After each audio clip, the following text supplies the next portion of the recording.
Esta última charla del curso tiene por objeto hacer una charla y una introducción sobre la ecografía cardíaca. En realidad hay que empezar que la ecografía cardíaca requiere mucho conocimiento tanto de la física del sonido como de la anatomía cardíaca y de las funciones valvulares como su fisiopatología. La ecografía cardíaca, sobre todo en las últimas 3 décadas y a partir de los años 80, digamos, ahí es donde comienza, pero en las últimas 3 décadas ha tenido un progreso realmente vertiginoso. Los primeros ecógrafos que solo permitían tomar ciertas medidas, hoy se tornan realmente equipos de mucha tecnología con capacidad de diagnóstica muy elevada. Pensemos que es una técnica diagnóstica que utiliza el ultrasonido para evaluar la anatomía y funcionalidad cardíaca. Y esto no solo la anatomía y funcionalidad, sino también muchas otras enfermedades del sistema cardiovascular.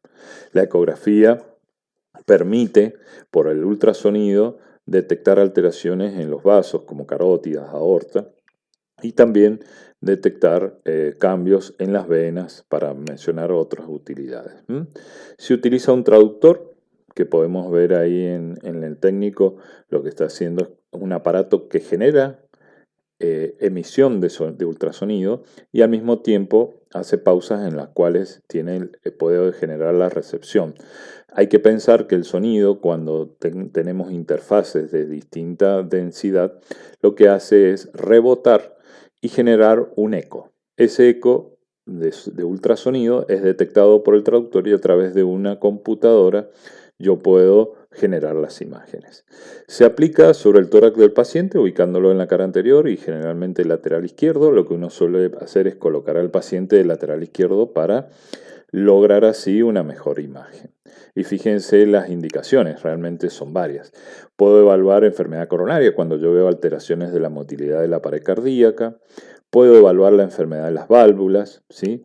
Enfermedad del pericardio. En el caso de una pericarditis, yo tendría que evaluar si tengo líquido acumulado y ver si hay derrame. Diagnóstico de tumores cardíacos. Valorar la evolución de las enfermedades, por ejemplo, en insuficiencia cardíaca con la dilatación, ver cómo responde la terapéutica y, lógicamente, las miocardiopatías, como pueden ser restrictivas, hipertróficas o, como ya mencionamos, la dilatada. Es una técnica reproducible, segura, no invasiva y relativamente de bajo costo. Si bien son equipos que son de un costo elevado, tienen una amortización que permite hacerlo fácilmente. El ultrasonido, como yo les mencionaba recién, es emitido por ese traductor que nosotros llamamos emisor-receptor, que va a generar una onda original que va a rebotar en el objeto y va a ser nuevamente captada por el traductor. Eso, como es un cristal piezoeléctrico, lo que hace es transforma la onda de eco en señal eléctrica. Y eso hace que a través de la computadora yo pueda procesarla y generar imágenes. Es muy importante, como son acá los distintos objetos a evaluar, que esté lo más perpendicular posible. Hay que pensar que si tengo un ángulo muy elevado, lo que va a hacer es rebotar y no voy a captarlo, que si el objeto no está en el lugar de búsqueda o que generalmente el objeto tenga poca, digamos así, capacidad de rebotar el ultrasonido. Esto es lo que acabamos de hablar, una onda reflejada. La onda original choca contra el objeto y esto lo refleja, lo que permite obtener las imágenes. En el ecocardiograma, esta ecografía se puede utilizar para distintas especialidades. En el ecocardiograma, nosotros lo que hacemos es dividir al corazón y evaluarlo con los distintos planos y vistas. Es decir, la colocación del traductor en el tórax y las imágenes se presentan generalmente en 3 planos. Yo puedo hacerlo para external, que es la más común, Puedo verlo desde la punta del corazón, recuerden el quinto espacio donde uno palpa el choque de la punta. Lo puedo hacer por debajo de la costilla para ver sobre todo la cara inferior, el ventrículo derecho, la aurícula derecha. Supraesternal para ver el arco del callado aórtico. Y en esos puntos se realizan diversos cortes. Lo que vamos a ver ahora son los cortes más reconocidos. Fíjense desde la punta del corazón, donde yo puedo ver la estructura perfecta del ventrículo derecho y la aurícula derecha, del ventrículo izquierdo y la aurícula izquierda. O lo puedo hacer desde el paraesternal, donde yo, digamos, ustedes piensen, yo hago esta representación como una salchicha que la corto a lo largo. ¿Y qué puedo ver? Arriba el ventrículo derecho, el ventrículo izquierdo, la válvula mitral, la válvula aórtica, la aurícula izquierda y el nacimiento de la aorta. O puedo girarlo y hacer un corte y ver, por ejemplo, el ventrículo derecho con la aurícula derecha, la aurícula izquierda atrás y la válvula aórtica en un corte como sería cortar la misma salchicha que hablábamos recién, pero en un corte transversal. Fíjense, en realidad yo tengo distintos modos y algunos permiten, sí, hacer distintas medidas. Por ejemplo, el modo M es un modo que registra con un caliper la estructura en movimiento y en el tiempo. Entonces fíjense lo que podemos ver si yo hago un corte. Por ejemplo, en este caso acá puedo ver la válvula mitral, el ventrículo derecho primero, ¿sí? La pared anterior del ventrículo, el ventrículo derecho, el septum, la válvula mitral con su movimiento de apertura y cierre, la parte posterior y la pared posterior.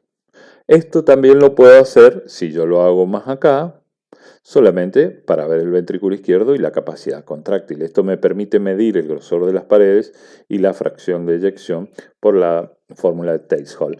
Pero fíjense que si yo hago el corte más atrás, puedo ver la aorta, ahí está la apertura valvular aórtica y por detrás la aurícula izquierda. Es bueno, es un excelente método para medir y determina distintas posiciones y los grosores. Pero se puede ver esto, lo bueno, en relación con el tiempo, sobre todo asociado a arritmias cardíacas. En el caso del modo bidimensional, evalúa las imágenes reales en tiempo. Y fíjense, lo que yo estoy viendo es el movimiento. Esto es la misma imagen que yo puedo frizar y seguir con otra en movimiento.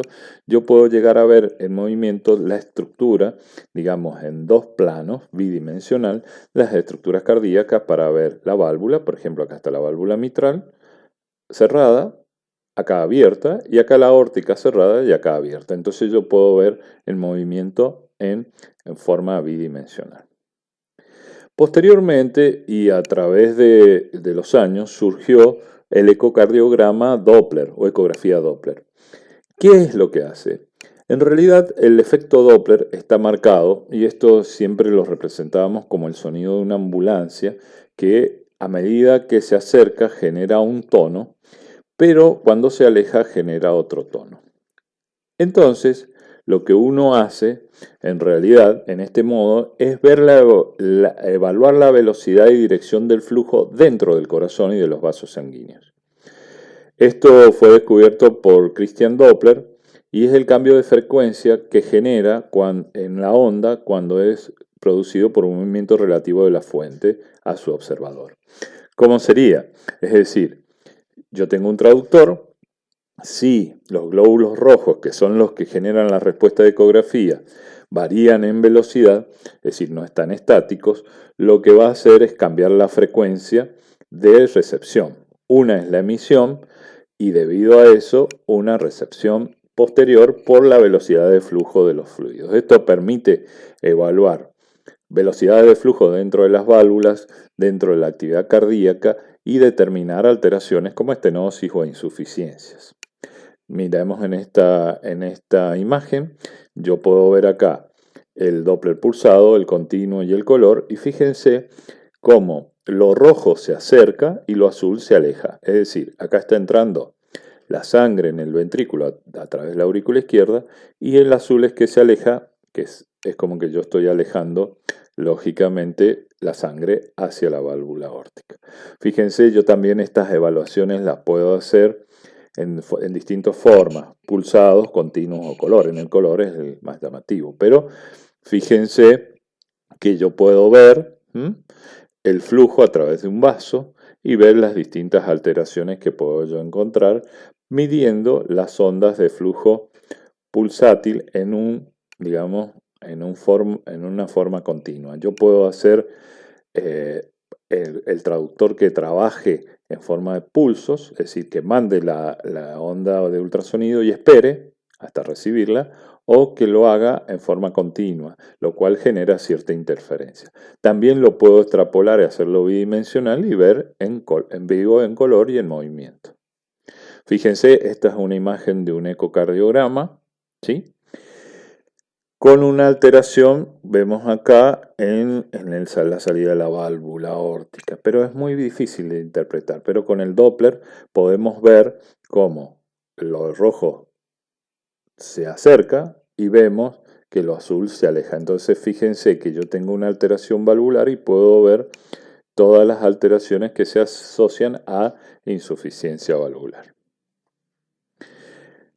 Ahora, el ecodoppler permite evaluar lesiones, estenosis e insuficiencias valvulares. Permite evaluar la función sistólica y diastólica y las comunicaciones o cortocircuito.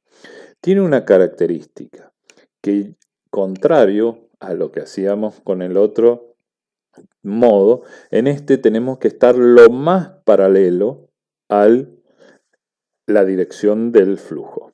Entonces, fíjense, si yo lo pongo vertical, yo prácticamente no voy a ver alteraciones en el flujo, no voy a obtener un buen registro, y en la medida que el ángulo sea menor, yo voy a poder evaluarlo mejor para determinar, es decir, las distintas velocidades y poder medirlo. Utilizar un ángulo pequeño es de buen ecografista. Y acá podemos ver, digamos así, la presencia, lógico, de estas estructuras viendo las distintas velocidades de flujo. Esta es una introducción sobre todo al ecocardiograma para que ustedes sepan cómo funcionan los distintos modos, el modo M, bidimensional y el Doppler color y el Doppler pulsado y continuo, pero que es para que ustedes se den una idea y cuando se encuentren con un estudio de estos puedan interpretar también un poco las imágenes. Muchas gracias.